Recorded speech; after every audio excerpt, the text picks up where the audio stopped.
కర్మని మనం మర్చిపోకూడదు. భక్తిని పెంచుకోవాలి. పుస్తక పఠనం ద్వారా, ప్రవచనాలు వినడం ద్వారా జ్ఞానాన్ని పెంచుకోవాలి. ఆ ప్రవచనాలను ఆచరణలో పెట్టడం ద్వారా వైరాగ్యాన్ని పెంచుకోవాలి.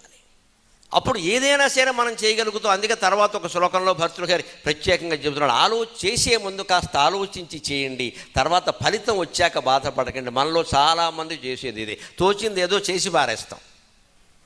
ఫలితం అనుభవించాల్సి వచ్చేసరికి మాత్రం ముహూర్తం సరిగ్గా పెట్టలేదు, ముహూర్తం పెట్టినవాడు బాగానే పెట్టాడు, నువ్వు అధికంగా చేసావు, ఓవర్ యాక్షన్ చేసావు ఇక్కడ.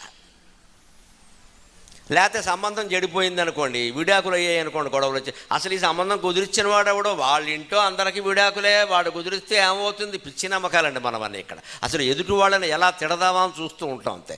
మన పిల్లకి పెళ్ళి అవ్వాలి కదా, ఆయన ఏదో సంబంధం చేసి కష్టపడి పెళ్ళి అయ్యేలా చేస్తే విడాకులు అయితే ఆయన ఏం కారణం అండి? ఆయన ఏం చేస్తారంటే పైగా వాళ్ళ ఇంట్లో విడాకులు అయ్యి నువ్వు ఎంక్వైరీ ఎంత నేను చేయమని చెప్పాను ఇక్కడ. అదేదో చేసే